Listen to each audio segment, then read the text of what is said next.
What's up, everybody? Welcome back to the channel. My name is Marco, and you're watching episode 5 of Weekend Conversations. It's been a long time since I've done one of these. It's been a long time since I made gaming videos. It's been a long time. I look back, the last Weekend Conversations was in late June, maybe even early July. Again, I forgot, even though I just looked it up. Lot has been going on in my world as I've sort of chronicled a bit on the channel, but tonight I don't want to talk about any of that stuff. I want to talk about tonight's topic, which is getting back to games. I guess I do kind of have to talk a little bit about my personal life because we sort of all get drawn away from our hobbies at some point or another, and most of the time it's health reasons or familial reasons or jobs or kids. It's no secret that the major or majority demographic of the folks that do sports simulation games are retirees or men that are, in their 60s and empty nesters, and their kids have gone off to college, and for the most part, from what I've gathered, most of the folks that play games are, you found it as a kid, maybe depending on your age, maybe in the 60s, 70s, 80s, 90s. In my case, I've talked about it on other videos you can go back and watch. For me, it was the 90s when I found MLB Showdown. That was sort of the first card and dice sports sim game that I ever found, and I didn't come back to the hobby until about 5 years ago at this point, when I was in my 30s. I'm sort of rare, and I haven't hit that roadblock yet of when you have kids. That sort of seems to be the case, right? You have kids, all of a sudden, all that free time in the evenings or on the weekends where you could, bang out a 4-hour project. You could devote 4 hours of your weekend into a project. Well, suddenly, that turns into kids' soccer games, or that turns into religious events or family parties or whatever. And then before you know it, 20 years go by, you're in your 60s, and you walk up into your attic and you see the Stratomatic or whatever sitting up there, and you say, wow, yeah, I missed this game. Can't believe I still have it. And you sort of get sucked back into the hobby. For me, it was a bit different. Again, as I've chronicled on here, I'm going through some health struggles. So for me, I stopped doing gaming videos because logistically I could not do them anymore. So I had to make adjustments. Right now I'm talking to you on a cell phone camera. I've got some studio lights that I purchased. But to actually do the gaming part of it, I had to get a whole new rig. I basically had to set up this desk for games, and it's not set up for that. So I had to go away for a little while. And what I want to talk about tonight is, what were the comfort games? Maybe some would call it the desert island game. What are some games for you that when you go away for a while, or you go on a long vacation, or you get away from games for 20 years, like I was just talking about, or in my case, I didn't really get away from games. I've been playing games every single day, even through all my medical stuff, and honestly, it sort of feels like therapy. It's a little cathartic for me to put that stuff away. I'll give you one quick example. I don't want to get too far off topic here. As many of you know, I'm on dialysis, so I have to, and they actually just upped my prescription this week, so I no longer have to be on for 10 hours a day. I have to be on for 11 hours a day, which I do it overnight, but I'm a creature of habit, like all of us. I don't care what time I go to bed. I'm the type of person that I am waking up at 7 o'clock a.m.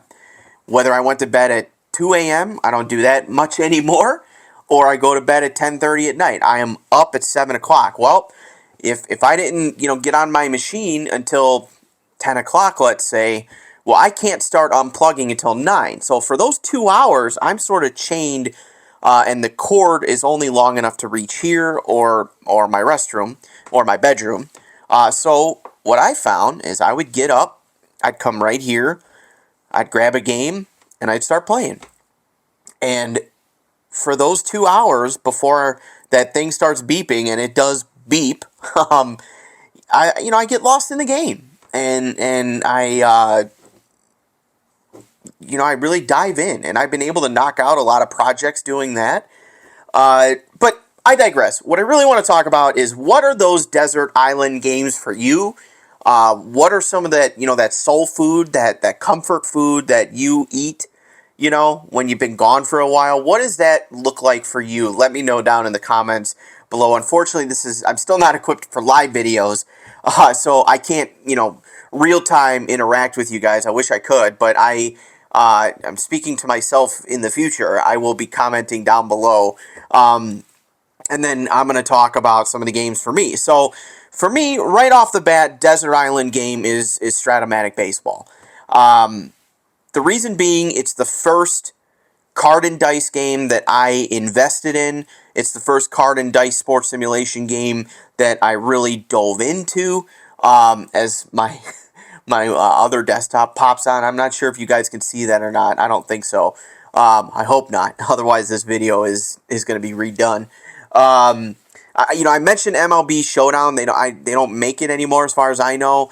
That was the first game, but I was a kid back then. I probably got it as a gift, and didn't really keep stats or take. I mean, I did keep stats, but I didn't take it too seriously. So I'm talking Strat Baseball was the first game that I really decided I was buying this game because I wanted to do a season. I wanted to do a fantasy draft. I wanted to make fictional teams.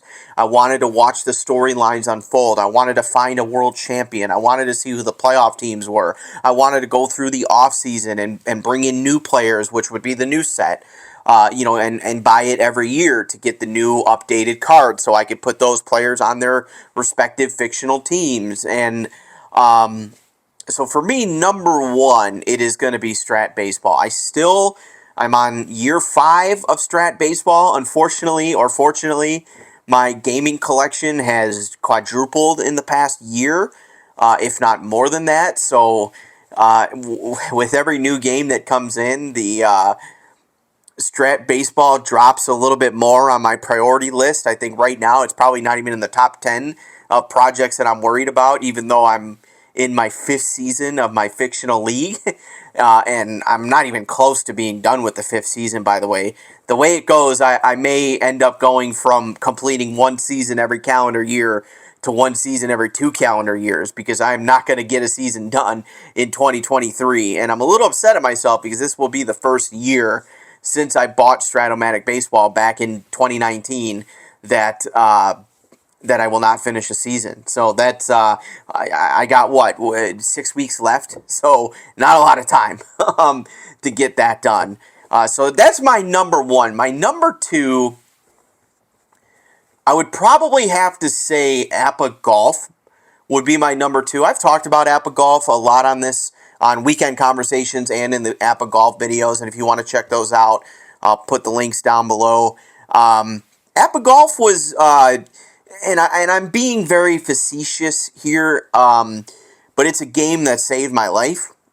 That's a pretty heavy-handed statement, but again, I've told the story on the Digital Dice podcast with Dave and Ron.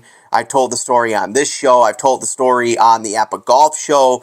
I'll give you the Cliff Notes version of it. I had medical issues. Besides this, I had medical issues about a year ago, and I had really gotten into golf, and I couldn't golf anymore. So I literally just Googled golf games that you could play golf, right?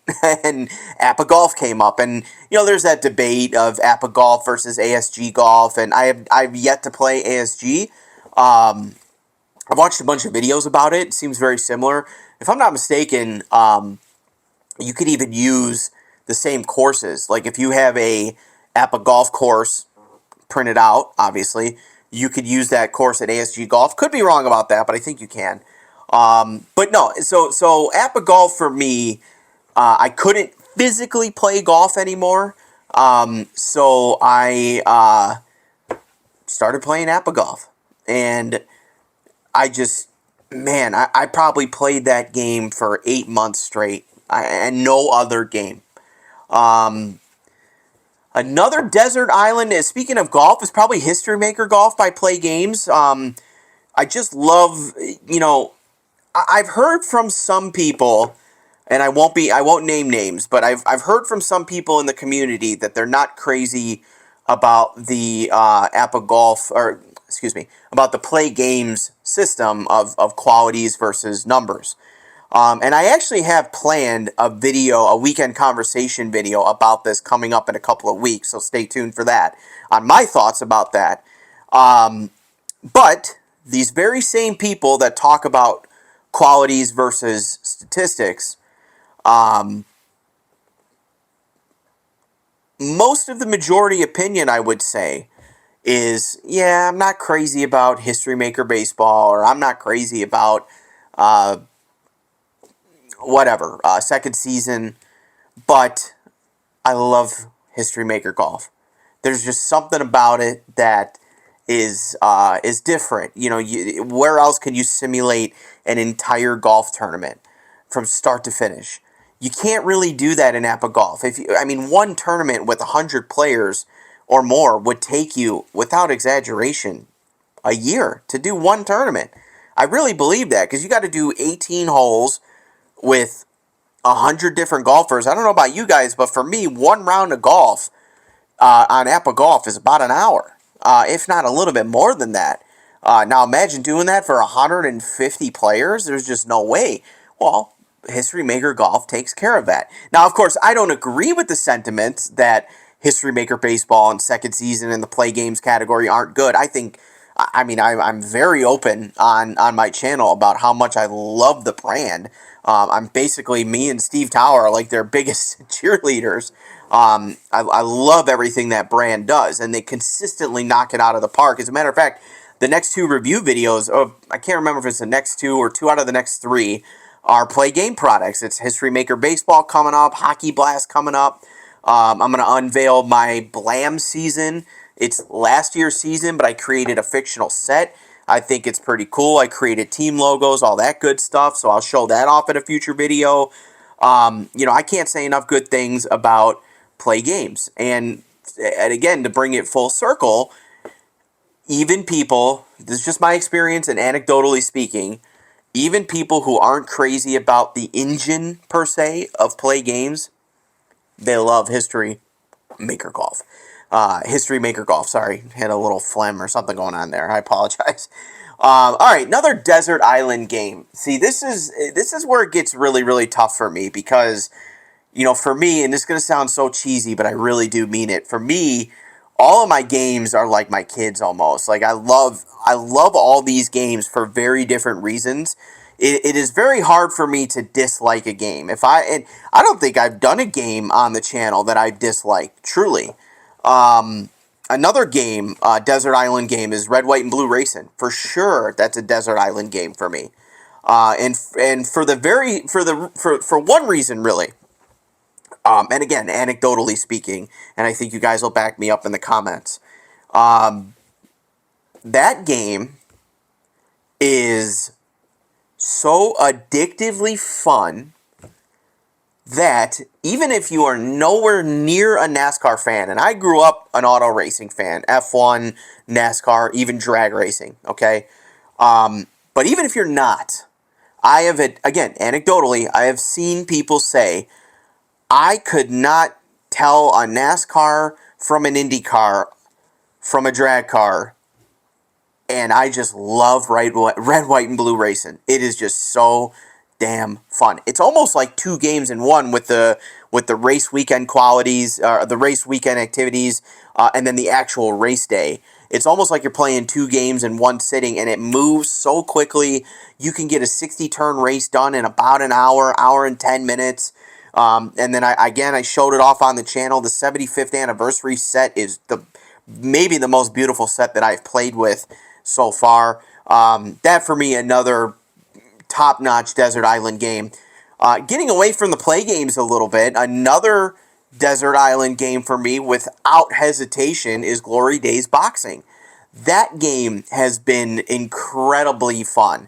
I started like a heavyweight boxing league in there. Let me know down in the comments. Do you want to see some fights? Rocky Marciano just took the heavyweight title away from Muhammad Ali, which is wild because Ali beat Marciano to get the title. It was a vacated title. I did a big tournament. Ali beat Marciano. Pretty much everyone saw it coming. I even talked about it on the channel. And then in his first title defense, now I just don't go and give Marciano carte blanche and say, okay, you get an automatic rematch. I didn't do that. He had to go through some levels, and let me know in the comments if you want to see it. But I have a whole league set up. It's like a tiered structure. So only tier 3 guys can fight tier 3 guys. Only tier 2 guys can fight tier 2 guys. And it sort of resets every like 6 matches, the tiers. So that way, if someone goes 6-0 in tier 2, it's a guarantee that they're going to skyrocket to the top tier and potentially be the #1 contender for the heavyweight title. Well, Rocky Marciano lost the title to Muhammad Ali and then got through those tiers. And one benefit, that is one thing that I did, one benefit of being the heavyweight champ is once you get the title, you don't have to defend it until you defend the title. So you don't have to do match after match after match. You just have to wait. It's almost like earned time off. And you just have to wait for whoever's going to fight you.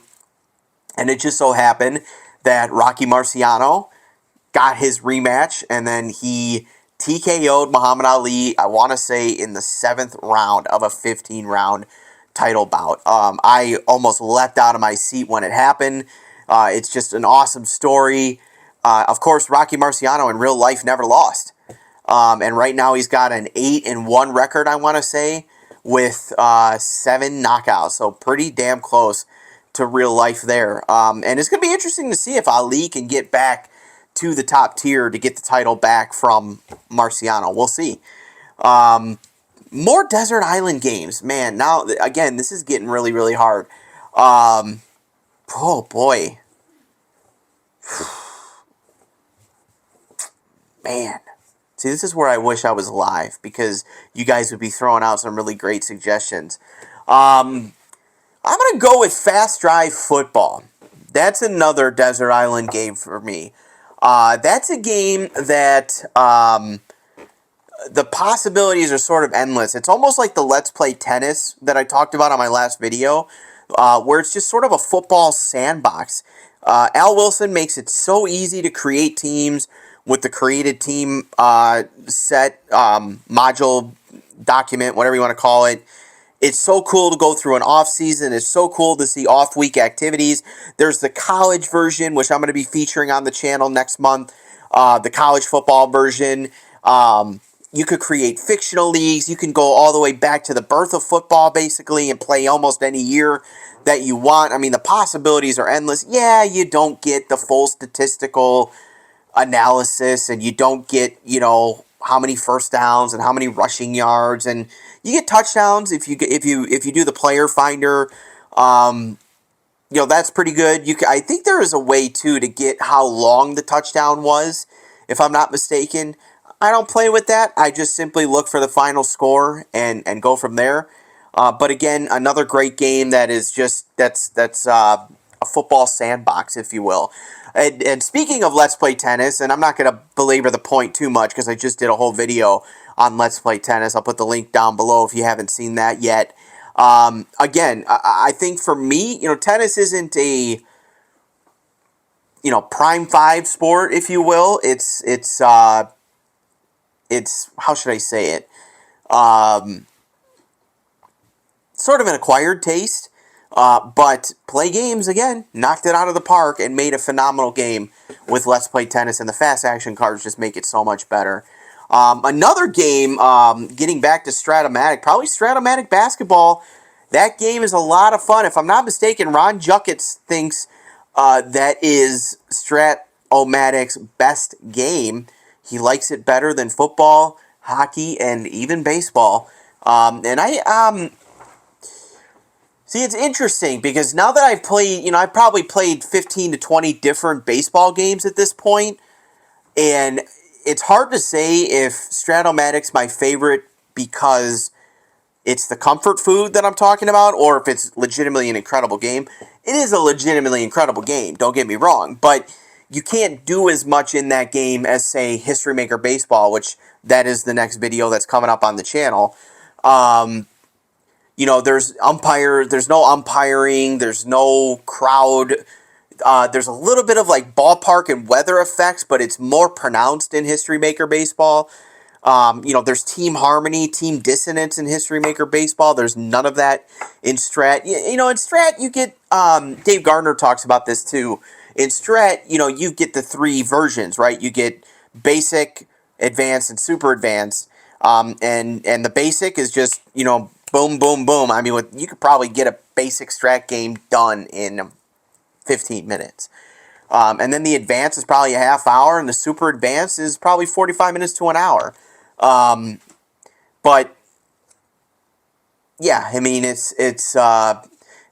I'm struggling right now thinking out loud if that game is, do I love that game because it's comfort food, or do I love that game because I would rank it, top 5 games ever? Maybe so. Tell me down below, what are some games that you guys are, that are comfort food for you, that gets you back to games, right? If you're away for a while and you want to come back, what are those games for you? Let me know down below. Couple other things I wanted to sort of touch on, throw out to you guys, see what you guys think. So in my life update video that I posted a couple weeks ago, I talked about a rugby and MMA game, and some of you have reached out wanting to playtest. What do you guys think about doing like a game lab where I just, again, I'm gonna have to figure out a way to do it live, where I sort of come on and we're live and I sort of play through and you guys sort of, give me suggestions or shout things out or see things that you're missing. I think that would be really cool. I don't think I've ever seen anything like that out there on YouTube. I'm sure it exists. I know Play has done some game labs in the past, but it's not necessarily interactive. It's more, here's what we're working on.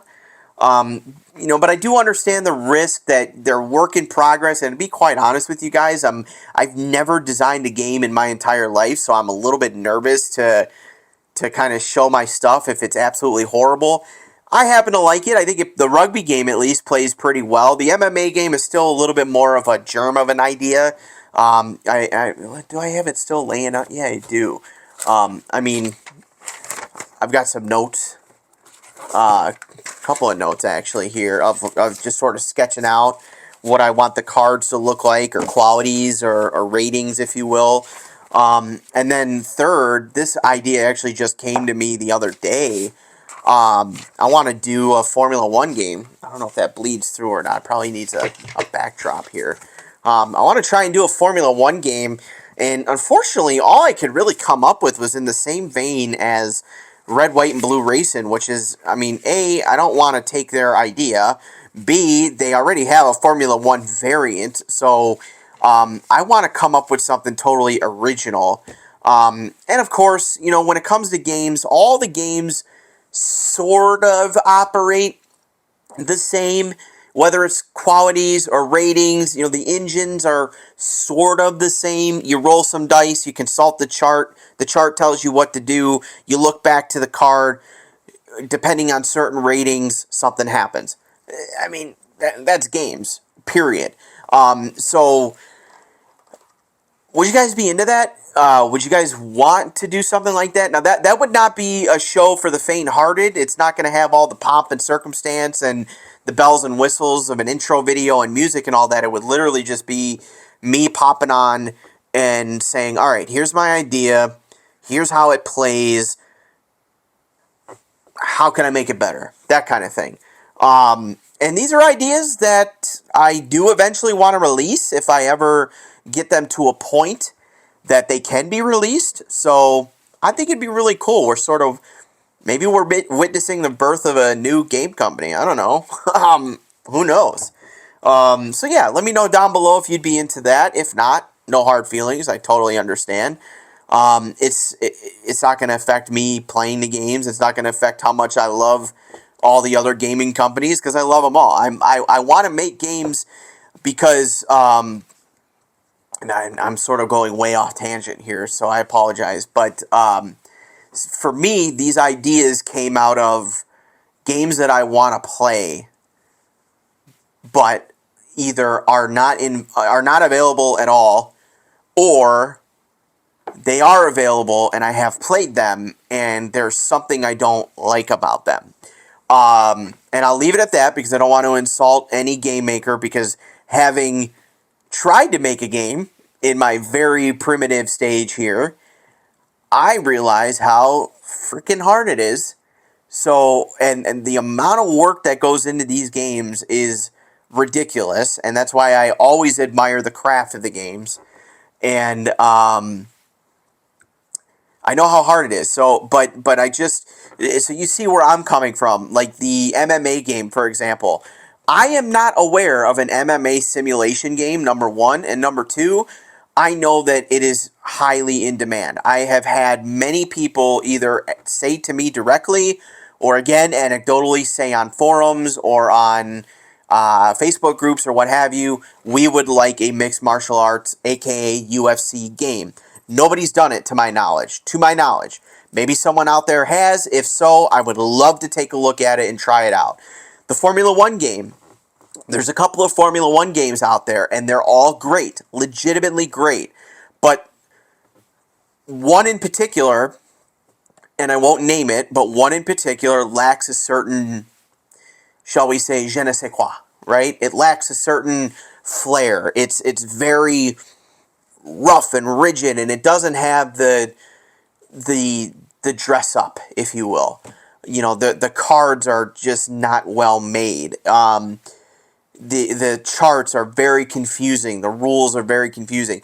And same with the rugby game. I got on a huge rugby kick about a month ago, 2 months ago, and I immediately am like, I need to play a rugby game. I need to play a rugby game. And I bought two rugby games, one of which ended up basically being a final score generator. It was nothing to it other than rolling a couple die and, oh, Ireland beat England 29-14. Okay.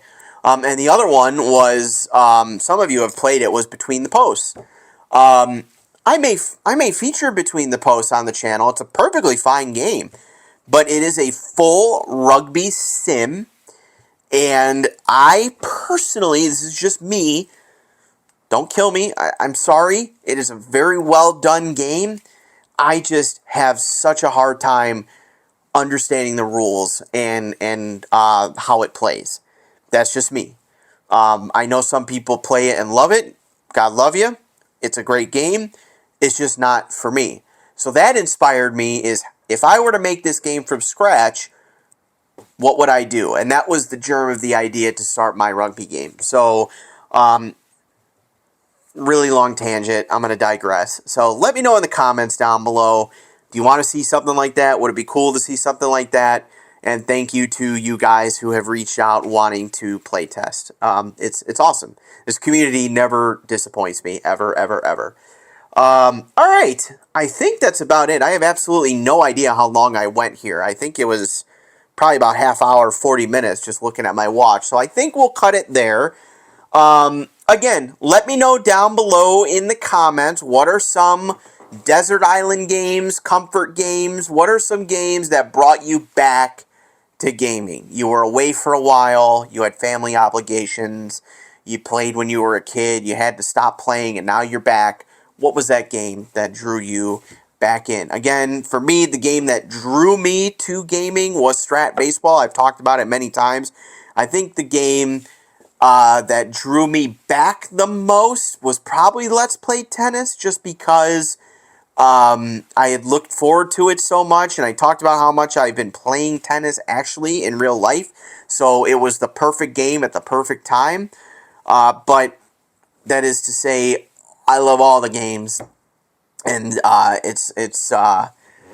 they're all great for their own reason. So I think that's it for today's weekend conversation. Thank you guys so much for hanging out with me on a Friday evening. Much, much appreciated.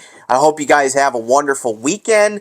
Again, on tap next week is History Maker Baseball. Look out for that. I'll be shooting that probably this weekend. Target to come out Tuesday, maybe Wednesday. I want to actually really try and, get that game just right because I know how important that game is to the community. So I'm excited to show that game off. Coming up later on tap, I already talked about Hockey Blast. We're going to take a look at Grid Zone at some point. We're going to take a look at Fast Drive Football, the college version. There's a Formula One Kickstarter game that is arriving pretty soon that I'm going to take a look at probably late December and January. So happy to be back. So much on tap for you guys. I actually spent some time today on my computer listing out a schedule. I'm serious, guys. I'm back. I'm ready to roll. I got a whole list of games I want to show off. I have replays and all sorts of things I want to show you. Really exciting time around here. And if you like what I'm doing, I would really appreciate the like and subscribe. It helps the algorithm and all that mumbo jumbo. I want to grow this community, guys. I want to grow this channel. I want to spread the love of games to people my age because, unfortunately, as I talked about, it's a little bit older demographic that play these games. And if the young crowd does not start getting into them, I'm so afraid that card and dice is going to start dying off. And nobody wants that, especially me. So let's grow the channel. Let's tell more people about our hobby. And let's do it together. So looking forward to seeing everyone down in the comments. And I hope you guys have an awesome weekend. Roll on, everybody.